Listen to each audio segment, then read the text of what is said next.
അമൃത് Veni live സ്ക്വിറ്റ് presents daily news സായാഹ്ന വാർത്തകൾ powered by Pulimoottil silks KSFE in association with Joyalukkas. ഇത്തവണ ഫസ്റ്റ് അടിക്കില്ലേ നമ്മള്?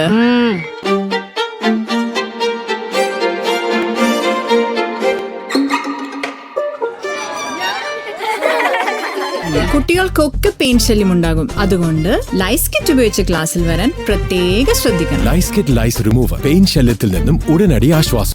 നമസ്കാരം, ഞാൻ നീതു കൃഷ്ണ. ഡെയിലി ന്യൂസിന്റെ സായാഹ്ന വാർത്തകളിലേക്ക് സ്വാഗതം.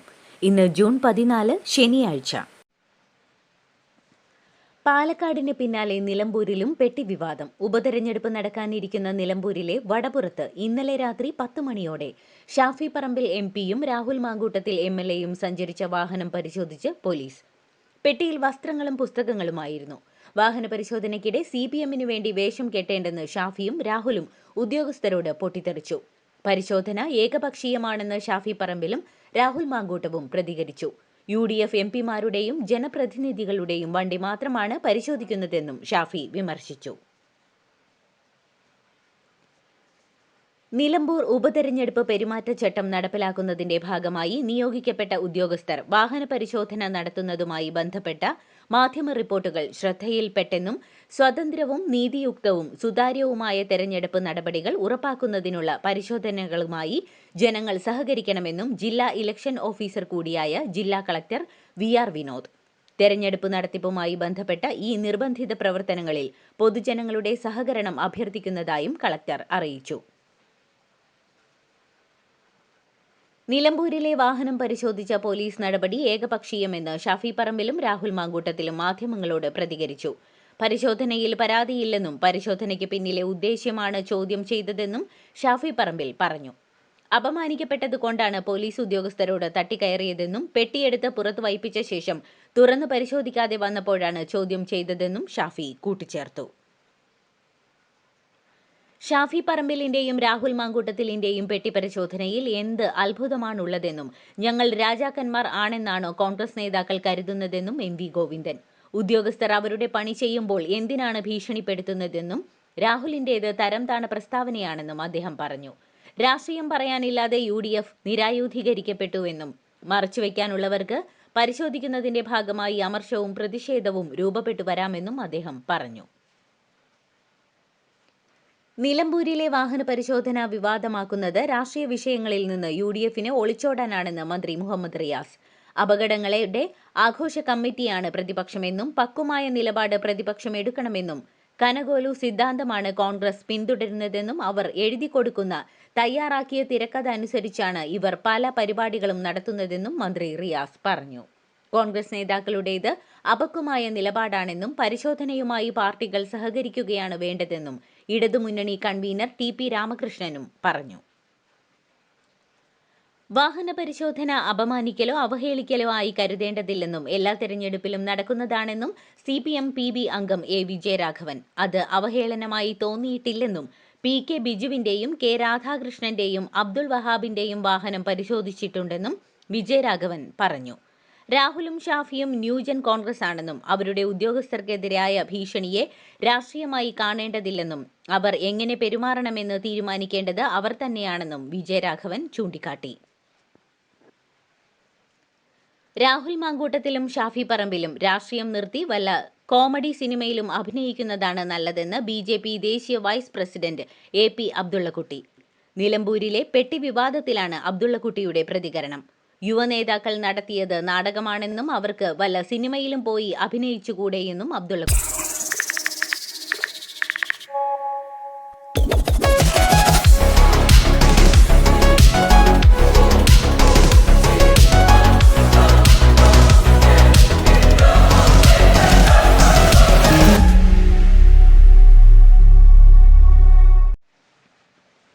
CPI സംസ്ഥാന സെക്രട്ടറി ബിനോയ് വിശ്വത്തെ വിമർശിച്ച് CPI നേതാക്കളുടെ ശബ്ദരേഖ പുറത്തുവന്നത് വിവാദമായതോടെ ഖേദപ്രകടനവുമായി നേതാക്കളായ കമല സദാനന്ദനും KM ദിനകരനും. എന്നാൽ വിവാദത്തോട് ബിനോയ് വിശ്വം പ്രതികരിച്ചിട്ടില്ല. സംസ്ഥാനത്തെ സ്കൂളുകളുടെ പ്രവർത്തന സമയമാറ്റവുമായി ബന്ധപ്പെട്ട് മുസ്ലിം ലീഗിനും കോൺഗ്രസിനുമെതിരെ സമസ്ത. ന്യൂനപക്ഷ അവകാശ സംരക്ഷണ വിഷയത്തിൽ പ്രതിപക്ഷ പാർട്ടികളുടെ നിലപാട് അവസരവാദപരമെന്നാണ് വിമർശനം. പ്രതിപക്ഷ പാർട്ടികളുടെ മൗനത്തിന്റെ അർത്ഥം എന്താണെന്നും സമയമാറ്റത്തെ അനുകൂലിക്കുന്നു എന്നാണെങ്കിൽ അത് വിശദീകരിക്കണമെന്നും സമസ്ത നേതൃത്വം ആവശ്യപ്പെടുന്നു. പീരുമേട്ടിൽ മീൻമുട്ടി വനത്തിൽ മരിച്ച സീതയുടേത് കൊലപാതകം. വനത്തിൽ വെച്ച് കാട്ടാന ആക്രമിച്ചെന്നായിരുന്നു ഭർത്താവ് ബിനു പറഞ്ഞിരുന്നത്. കാട്ടാനയാക്രമണത്തിന്റെ ലക്ഷണങ്ങൾ കാണുന്നില്ലെന്ന് ഫോറൻസിക് സർജൻ വ്യക്തമാക്കിയിരുന്നു. പീരുമേട് താലൂക്ക് ആശുപത്രിയിലെ പോസ്റ്റ്മോർട്ടത്തിലാണ് വിവരങ്ങൾ പുറത്തുവന്നത്. സീതയുടെ തലയ്ക്കും നെഞ്ചിനും പരിക്കുകളുണ്ടായിരുന്നു. ഭർത്താവ് ബിനു പോലീസ് കസ്റ്റഡിയിലാണ്. മുസ്ലിം ലീഗ് പോഷക സംഘടനയായ KMCCയുടെ പരിപാടിയിലേക്ക് നിലമ്പൂർ ഉപതെരഞ്ഞെടുപ്പിൽ സ്വതന്ത്ര സ്ഥാനാർത്ഥിയായി മത്സരിക്കുന്ന തൃണമൂൽ കോൺഗ്രസ് നേതാവ് PV അൻവറിനും ക്ഷണം. കോഴിക്കോട് തിരുവമ്പാടിയിൽ മുസ്ലിം ലീഗ് സംസ്ഥാന സെക്രട്ടറി CP ചെറിയ മുഹമ്മദ്, കോൺഗ്രസ് ജില്ലാ പഞ്ചായത്ത് അംഗം ബോസ് ജേക്കബ് തുടങ്ങിയവരും പങ്കെടുക്കുന്നവരുടെ പട്ടികയിലുണ്ട്. മലപ്പുറം, വയനാട്, കോഴിക്കോട് ജില്ലകളിൽ കൂടി കേന്ദ്ര കാലാവസ്ഥാ വകുപ്പ് ഇന്ന് റെഡ് അലർട്ട് പ്രഖ്യാപിച്ചു. നേരത്തെ കണ്ണൂർ, കാസർഗോഡ് ജില്ലകളിൽ റെഡ് അലർട്ട് പ്രഖ്യാപിച്ചിരുന്നു. നാളെയും മലപ്പുറം, വയനാട്, കോഴിക്കോട്, കണ്ണൂർ, കാസർഗോഡ് ജില്ലകളിൽ റെഡ് അലർട്ടാണ്. അതിതീവ്രമായ മഴയ്ക്കുള്ള സാധ്യതയാണ് ഈ ജില്ലകളിൽ പ്രവചിച്ചിരിക്കുന്നത്. പത്തനംതിട്ട ജില്ലയിലെ അച്ചൻകോവിൽ, തിരുവനന്തപുരം ജില്ലയിലെ വാമനപുരം എന്നീ നദികളുടെ കരയിലുള്ളവർ ജാഗ്രത പാലിക്കാൻ നിർദ്ദേശം. പള്ളിക്കൽ, വാമനപുരം എന്നീ നദികളുടെ ജലനിരപ്പ് ഉയരുന്നതിനാലാണ് മുന്നറിയിപ്പ് പ്രഖ്യാപിച്ചത്. പന്തീരാങ്കാവ് സ്വകാര്യ ബാങ്ക് ജീവനക്കാരിൽ നിന്ന് 40 ലക്ഷം രൂപ അടങ്ങിയ ബാഗ് തട്ടിയെടുത്ത് കടന്നുകളഞ്ഞ കേസിൽ പ്രതിയുടെ മൊഴി പുറത്ത്. പണമടങ്ങിയ ബാഗ് വഴിയിൽ വലിച്ചെറിഞ്ഞു എന്നാണ് പ്രതി ഷിബിൻ ലാൽ പോലീസിന് നൽകിയ മൊഴി. ബാഗിൽ 1 ലക്ഷം രൂപ മാത്രമേ ഉണ്ടായിരുന്നുള്ളൂ എന്നാണ് പ്രതി പറയുന്നത്. ബാക്കി തുക ആർക്ക് കൈമാറി എന്നതിൽ പൂർണ്ണ വ്യക്തത വന്നിട്ടില്ല.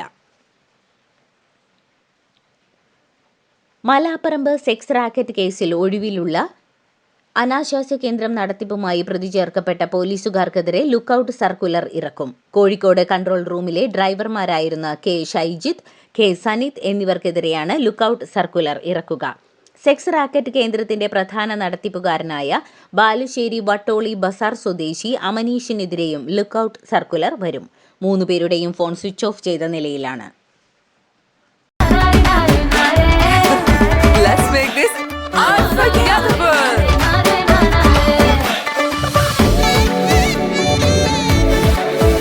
Make every wedding unforgettable with Joya Lucas Diamond Wedding Collection. Joya Lucas, world's favorite jeweler. തമിഴ്നാട്ടിലെ തഞ്ചാവൂരിൽ പ്രഭാത ഭക്ഷണത്തിന് വിളമ്പിയ പുളിയോദരയും തക്കാളിക്കറിയും കഴിച്ച് അവശനിലയിലായി SC ഹോസ്റ്റലിലെ 30 വിദ്യാർത്ഥിനികൾ. പട്ടുകോട്ടയിലെ ആദി ദ്രാവിഡർ ഗേൾസ് ഹോസ്റ്റലിലെ 30 വിദ്യാർത്ഥിനികളാണ് വെള്ളിയാഴ്ച പ്രഭാത ഭക്ഷണത്തിന് പിന്നാലെ അവശനിലയിലായത്. സാക്ഷി ടിവിയിലെ മാധ്യമപ്രവർത്തകന്റെ അറസ്റ്റ് റദ്ദാക്കി സുപ്രീം കോടതി ഉത്തരവ്. ചർച്ചയ്ക്കെത്തിയ പാനലിസ്റ്റ് മോശം പരാമർശം നടത്തിയതിന് വാർത്താവതാരകൻ ഉത്തരവാദിയല്ല എന്ന് സുപ്രീം കോടതി വ്യക്തമാക്കി.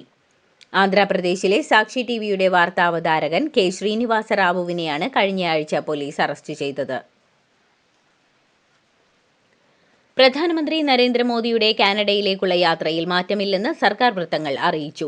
G7 ഉച്ചകോടിക്കായി നാളെ പ്രധാനമന്ത്രി തിരിക്കും. ഇറാൻ ഇസ്രയേൽ സംഘർഷം കാനഡയിൽ നടത്തുന്ന കൂടിക്കാഴ്ചകളിൽ ചർച്ചയാകും. ചർച്ചയിലൂടെ നിലവിലെ സംഘർഷം തീർക്കണമെന്ന് ഉച്ചകോടിയിൽ നരേന്ദ്രമോദി ആവശ്യപ്പെടും. അഹമ്മദാബാദിൽ വിമാനം തകർന്നു വീണ മെഡിക്കൽ കോളേജ് ഹോസ്റ്റൽ പരിസരത്ത് നിന്ന് 21 മൃതദേഹങ്ങൾ കണ്ടെടുത്തെന്ന് സ്ഥിരീകരണം.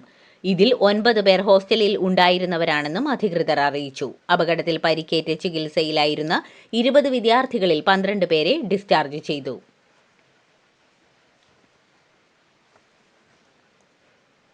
വ്യാഴാഴ്ച അഹമ്മദാബാദിൽ തകർന്നു വീഴുന്നതിന് ഏതാനും മണിക്കൂറുകൾക്ക് മുമ്പ് എയർ ഇന്ത്യയുടെ ബോയിംഗ് 787 ഡ്രീം ലൈനർ വിമാനത്തിൽ താൻ സഞ്ചരിച്ചിരുന്നുവെന്ന് അവകാശപ്പെടുന്ന ആകാശ് വത്സയുടെ പോസ്റ്റ് വൈറലാകുന്നു.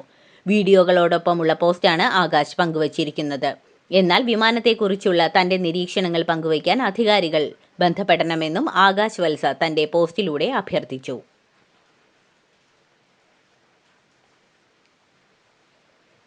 സൗദി അറേബ്യയിലേക്ക് വലിയ തോതിൽ ഹാഷിഷ് കടത്തിയ കേസിൽ 2 പ്രവാസികളെ വധശിക്ഷയ്ക്ക് വിധേയമാക്കിയതായി സൗദി ആഭ്യന്തര മന്ത്രാലയം അറിയിച്ചു. നജ്നാൻ ഗവർണറേറ്റിന് കീഴിലാണ് ശിക്ഷ നടപ്പിലാക്കിയത്. സൊമാലിയക്കാരായ മുഹമ്മദ് ഇബ്രാഹിം അബ്ദുള്ള, ഹംസ ഹസൻ ഉമർ ജമാൽ എന്നിവർക്കാണ് വധശിക്ഷ. ഉത്തരേന്ത്യയിലെ താപനില 50 ഡിഗ്രിയോടടുത്ത് ഉയർന്നു. രാജസ്ഥാനിലെ ശ്രീ ഗംഗാനഗറിലാണ് 2025 ഏറ്റവും ഉയർന്ന ചൂട് രേഖപ്പെടുത്തിയത്.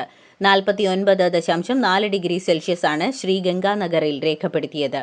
ഈ വർഷം ഇന്ത്യയിലെ ഒരു സ്റ്റേഷനിൽ നിന്ന് റിപ്പോർട്ട് ചെയ്യപ്പെട്ട ഏറ്റവും ഉയർന്ന താപനിലയാണ് ശ്രീ ഗംഗാനഗറിൽ രേഖപ്പെടുത്തിയതെന്ന് ഇന്ത്യൻ കാലാവസ്ഥാ വകുപ്പ് സ്ഥിരീകരിച്ചു. ഉത്തർപ്രദേശിലെ സ്കൂളുകളിൽ 8ാം ക്ലാസ് വരെയുള്ള വിദ്യാർത്ഥികൾക്ക് ജൂൺ 30 വരെ അവധി നൽകിയിരിക്കുകയാണ്. ഇറാൻ വ്യോമപാത അടച്ചതോടെ വിമാനങ്ങൾ വഴിതിരിച്ചുവിടുകയോ യാത്ര തുടരാനാവാതെ തിരിച്ചെത്തുകയോ ചെയ്തതിനാൽ നിരവധി യാത്രക്കാർ ഡൽഹി വിമാനത്താവളത്തിൽ കുടുങ്ങി. ഡൽഹി അന്താരാഷ്ട്ര വിമാനത്താവളത്തിൽ നിന്നുള്ള പല വിമാനങ്ങളും വൈകുകയാണ്. പ്രധാനമായും യുഎസിലേക്കും യുകെയിലേക്കുമുള്ള വിമാനങ്ങളാണ് വൈകുന്നത്. കൺഗ്രാചുലേഷൻസ് മിടുക്കിയാട്ടോ. പൈലറ്റ് ആവണമെന്ന് പറയണേ. അവളുടെ ആഗ്രഹമല്ലേ, അവള് പറക്കട്ടെ. ചെലവ് എത്രയാന്ന്? KSFEയുടെ പുതിയ ഹാർമണി ചിട്ടി ചേരണം. കണ്ണടച്ചു തുറക്കും മുമ്പ് അവളുടെ +2 കഴിയില്ലേ. കടം വാങ്ങാതെയും സ്ഥലം വിൽക്കാതെയും കുട്ടികളെ പഠിപ്പിക്കാം. KSFE ഹാർമണി ചിട്ടികൾ. KSFE ഹാർമണി ചിട്ടിയിൽ ചേരുന്ന 100 ഭാഗ്യശാലികൾക്ക് സിംഗപ്പൂർ യാത്ര സൗജന്യം. പശ്ചിമേഷ്യയെ ആശങ്കയിലാഴ്ത്തി ഇറാനും ഇസ്രയേലും തമ്മിലുള്ള സംഘർഷം. യുദ്ധഭീതിയിലാണ് അറബ് രാജ്യങ്ങൾ. ഇറാൻ ഇസ്രയേൽ പോര് യുദ്ധത്തിന്റെ വക്കോളമെത്തി നിൽക്കുമ്പോൾ വിപണിയും തൊഴിൽ മേഖലയും തകരുമെന്ന ഭീതിക്ക് പുറമെ ഏറ്റുമുട്ടൽ കനത്ത ദുരന്തത്തിലേക്ക് എത്തുമെന്ന ഭീതിയിലാണ് ഇരു രാജ്യങ്ങളിലെയും ജനത. ഇസ്രയേലിനെതിരായ പ്രത്യാക്രമണത്തിന്റെ ഭാഗമായി തന്ത്രപ്രധാനമായ നിരവധി സൈനിക താവളങ്ങൾ ഉൾപ്പെടെ 150ഓളം കേന്ദ്രങ്ങളിൽ ആക്രമണം നടത്തിയെന്ന് ഇറാൻ. ഓപ്പറേഷൻ റൈസിംഗ് ലയൺ എന്ന പേരിൽ ഇറാനിൽ വ്യാഴാഴ്ച രാത്രി ഇസ്രയേൽ നടത്തിയ ആക്രമണത്തിന് മറുപടിയായി ഓപ്പറേഷൻ ട്രൂ പ്രോമിസ് 3 എന്ന പേരിലാണ് ഇറാൻ പ്രത്യാക്രമണം നടത്തിയത്. ഇറാനിലെ നഥാൻസ് ആണവ കേന്ദ്രത്തിൽ ഇസ്രയേൽ നടത്തിയ വ്യോമാക്രമണത്തിൽ ആണവ രാസമാലിന്യങ്ങൾ ഉണ്ടാകുന്നതായി അന്താരാഷ്ട്ര ആണവോർജ ഏജൻസി തലവൻ റഫേൽ ഗ്രോസി ഐക്യരാഷ്ട്രസഭയുടെ സുരക്ഷാ സമിതിയെ അറിയിച്ചു. എന്നാൽ ആക്രമണത്തിൽ എത്രത്തോളം വികിരണങ്ങൾ നഥാൻസിൽ ഉണ്ടായി എന്ന് കൃത്യമായ കണക്കുകൾ ലഭ്യമല്ല. പ്രാദേശികമായി യുദ്ധം പൊട്ടിപ്പുറപ്പെടുന്നതിൽ തനിക്ക് ആശങ്കയില്ലെന്ന് ട്രംപ്. ഇറാന് നയതന്ത്രത്തിനും സംഭാഷണങ്ങൾക്കും മതിയായ സമയം നൽകിയെന്നും ഇസ്രായേലി ആക്രമണം വൈകിപ്പിക്കാൻ താൻ ആദ്യം ശ്രമിച്ചിരുന്നുവെന്നും പ്രസിഡന്റ് ഡൊണാൾഡ് ട്രംപ് പറഞ്ഞു. ടെഹ്റാന് 60 ദിവസത്തെ അന്ത്യശാസനം നൽകിയിരുന്നു. എന്നാൽ ഇന്ന് 61ാം ദിവസമായിരുന്നു. എന്നാലും ഇറാനുമായുള്ള ആണവ ചർച്ചകൾ തുടരുമെന്ന് ട്രംപ് വ്യക്തമാക്കി. സാങ്കേതിക തകരാറുകൾ പരിഹരിച്ചതിന് പിന്നാലെ ഇന്ത്യൻ ബഹിരാകാശ സഞ്ചാരി ശുഭാംശു ശുക്ലയുടെ അന്താരാഷ്ട്ര ബഹിരാകാശ യാത്ര ജൂൺ 19-നെന്ന് ISRO US ബഹിരാകാശ കമ്പനിയായ ആക്സിയം സ്പേസിന്റെ 4ാം ബഹിരാകാശ ദൗത്യത്തിലാണ് ശുഭാംശു ശുക്ല ആദ്യമായി ബഹിരാകാശത്തേക്ക് യാത്ര ചെയ്യുന്നത്. ഇതോടുകൂടി ഡെയിലി ന്യൂസിന്റെ ഇന്നത്തെ സായാഹ്ന വാർത്തകൾ സമാപിക്കുന്നു. ഡെയിലി ന്യൂസിനു വേണ്ടി വാർത്തകൾ വായിച്ചത് നീതു കൃഷ്ണ. DailyNewsLive.in വാർത്തകൾ വിരൽ തുമ്പിൽ.